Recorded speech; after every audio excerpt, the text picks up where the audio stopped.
میں معذرت کرنا چاہوں گا اگر آپ شیخ امین کے زور سے چلانے سے ایک لمحے کے لیے گھبرا گئے۔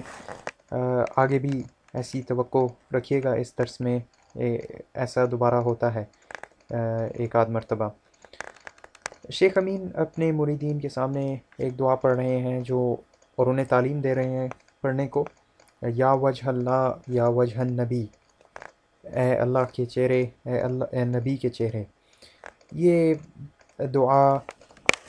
دوبارہ سے پھر میں یہ کہوں گا کہ رسول کریم صلی اللہ علیہ وسلم نے نہیں بتائی، ہمیں نہیں سکھلائی، اور اگر کوئی چیز انہوں نے ہمیں نہیں سکھلائی تو پھر وہ سیکھنے قابل نہیں دین کے معاملے میں۔ اس دعا میں کوئی بھلائی نہیں، کیونکہ یہ نبی کریم صلی اللہ علیہ وسلم کی طرف سے نہیں، یہ شیخ امین کی اپنی طرف سے ہی ہے، اور اس کو ظاہری بات ہے وہ منسوب کریں گے رسول کریم صلی اللہ علیہ وسلم کی طرف، اور کہیں گے کہ رسول کریم صلی اللہ علیہ وسلم نے انہیں سکھائی ہے۔ تو اگر ایسا معاملہ ہے تو پھر یہ اس دعوے کا اصل مقصد پھر یہی ہے کہ کوئی بھلائی کی چیز جو انسان کو جنت سے قریب لے جانے والی کوئی چیز ہے، وہ رسول کریم صلی اللہ علیہ وسلم نے پوری امت کو نہیں بتائی، بلکہ کچھ افراد پہ مخصوص کر دی ہے، اور دوسروں کو نہیں بتائی، دوسروں کو محروم رکھا، نعوذ باللہ۔ تو ہمارا یہ عقیدہ بالکل نہیں، بلکہ ہمارا یہ عقیدہ ہے کہ ہر بھلائی کی چیز انہوں نے ساری امت کے لیے کھول کے واضح رکھ دی، بلکہ ساری انسانیت کے لیے کھول کے واضح رکھ دی، کیونکہ وہ رحمت للعالمین ہے۔ بہرحال ہم شیخ امین کی گفتگو سنتے ہیں۔ یا وجہ اللہ یا وجہ اللہ یا وجہ النبی، دخیل اللہ دخیل اللہ دخیل اللہ، ثم دخیلکم ثم دخیلکم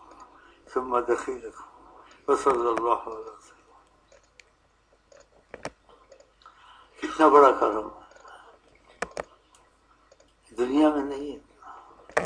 ایسا، کھرب ارب کھرب ارب، سبحان کہاں مجھے ضرورت نہیں ہے، میرا دل خوش ہوتا ہے، مجھ کو یاد کرتا ہوں، اور سچوں کے لیے بشارت ہے ان کی طرف سے، سچے ہیں وہ خود دیکھ لے اندر سے۔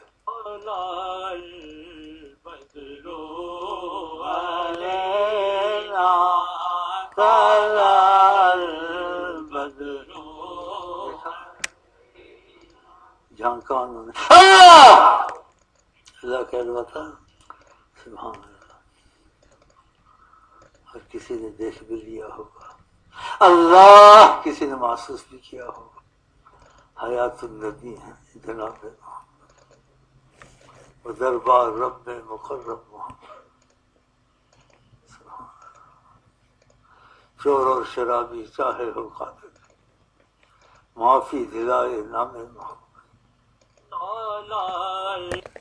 تو شیخ امین یہاں پہ یہ کہہ رہے ہیں کہ یہ اشعار پڑھے جا رہے تھے طلع البدر علینا، اور ساتھ ہی رسول کریم صلی اللہ علیہ وسلم نے محفل کے اوپر جھانکا۔ یہ غیب کا دعویٰ ہے، اور شیخ امین کا یہ دعویٰ جو ہے، یہ جیسے کہ میں نے پہلے بھی ذکر کیا، یہ ایسا دعویٰ ہے جو کہ آپ کو کہیں بھی نہیں ملے گا کہ صحابہ کرام نے رسول کریم صلی اللہ علیہ وسلم کی وفات کے بعد یہ ایسا کوئی دعویٰ کیا ہو کہ انہوں نے ان کی محفل پہ جھانکا، یا ان کی محفل پہ غور کیا، یا ان کی محفل کو توجہ دی، کیونکہ وہ رسول کریم صلی اللہ علیہ وسلم، آپ صلی اللہ علیہ وسلم اب برزخ کی زندگی میں ہیں۔ برزخ کی زندگی اس دنیا کی زندگی سے جدا ہے۔ ہم بھی نبی کریم صلی اللہ علیہ وسلم کی زندگی کو مانتے ہیں، بالکل ہر مسلمان مانتا ہے، مگر وہ ایک برزخ کی زندگی ہے، اس کی حالت ہمیں نہیں معلوم۔ تو شیخ امین کا یہ دعویٰ کرنا کہ نہیں ہمیں معلوم ہے، بلکہ وہ برزخ کی کیا، بلکہ ایک قسم کی دنیاوی زندگی ہی جی رہے ہیں، کیونکہ وہ ابھی تک اس دنیا کے ساتھ مکمل طور پر تعلق رکھ رہے ہیں، تو یہ دعویٰ بالکل اسلام کے مخالف ہے، اس کا اسلام سے کوئی بھی تعلق نہیں، اور آپ ایک بھی حدیث یا قرآن کریم کی ایسی آیت نہیں لا سکتے جو کہ اس دعوے کو اپنی سپورٹ دے۔ تو آپ کو ایسا دعویٰ کہیں بھی قرآن اور حدیث سے نہیں ملے گا، نہ صحابہ کرام نے اس طرح کبھی سمجھا، ورنہ اگر ایسا انہوں نے سمجھا ہوتا تو ضرور ہمارے پاس ایسی آثار صحابہ کرام کی موجود ہوتی، ایسے واقعات موجود ہوتے کہ انہوں نے مشکل کے وقت میں رسول کریم صلی اللہ علیہ وسلم سے گفتگو کی ہوتی، یا ان کو دیکھا ہوتا، یا ان سے کوئی ہدایت پائی ہوتی، یا ان سے کوئی تعلیم پائی ہوتی، بلکہ ہمیں ایسا نہیں ملتا۔ اسی لیے صحابہ کرام نے اجتہاد کیا، اور علی رضی اللہ عنہم اور معاویہ رضی اللہ عنہم کے درمیان اختلاف ہوا، اور علی رضی اللہ عنہم اور عائشہ رضی اللہ تعالیٰ عنہ کے درمیان اختلاف ہوا، اور حسن والحسین رضی اللہ عنہما شہید ہوئے، کیونکہ انہوں نے اپنے اجتہاد کے ساتھ زندگی گزاری، اجتہاد کیا۔ رسول کریم صلی اللہ علیہ وسلم کی تعلیمات ان کے پاس موجود تھیں، اور انہوں نے اپنے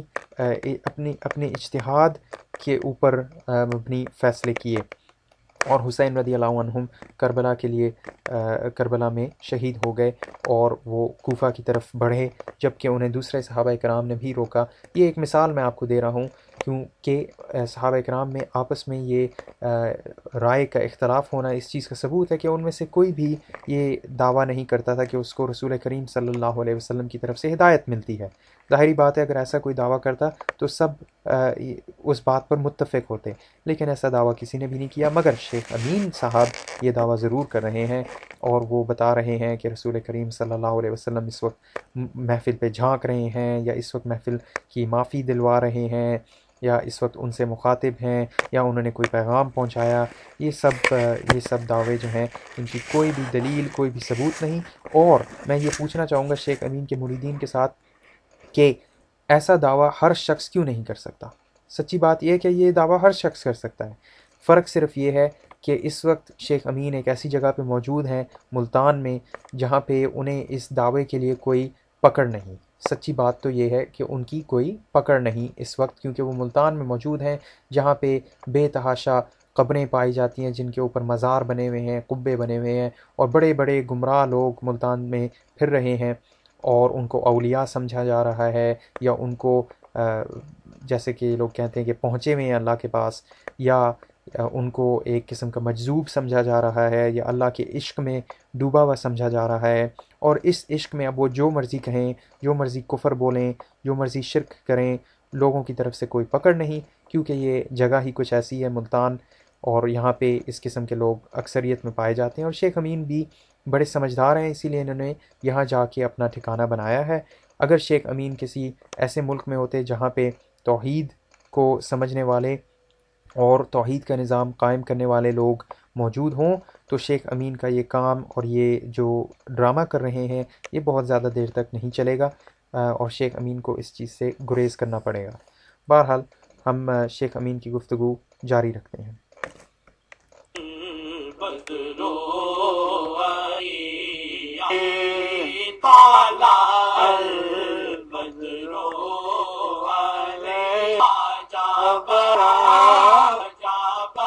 کے پاس جنت میں جائیں گے کسی چیز کو نہیں دیکھیں گے، ان کا مقصد ڈھونڈیں گے، ادھر جا کے پھر ایسے کریں گے انشاءاللہ۔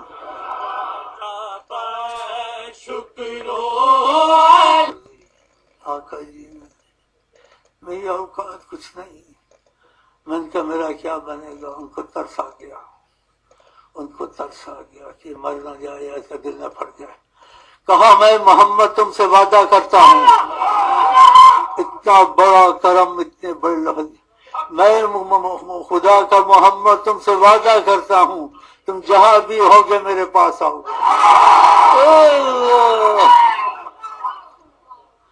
آقا جی نے اتنا بڑا کرم، ارے اوف مار دیا، سانس ہے یہ کچھ میرے جیسے، ان سے زیادہ ترس والا کوئی نہیں ہے۔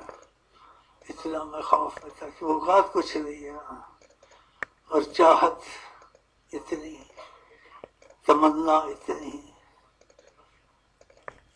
کہ میں اپنے ہاتھ سے جا رہا تھا کہ رات دن میری یہی ہوتی تھی، خم لگا ہوا تھا، دیکھا اس کا دل نہ پھٹ گیا۔ کہا میں محمد اللہ کا محمد تم سے وعدہ کرتا ہوں جہاں بھی ہوگے تم میرے پاس آؤ۔ آپ کو مبارک ہو، کروڑ مبارک ہو، ایسی نسبت میں ہم ہیں، کتنی بڑی نسبت ہے، اور میری نسبت سچی ہے جھوٹی ہے تم دیکھ لینا۔ اس نسبت پہ تم پکے ہو گئے تو تم کو بہت کچھ ملے گا دنیا آخرت میں، تمہاری سرپرستی وہ کریں گے، تمہاری کفالت ضمانت کریں گے،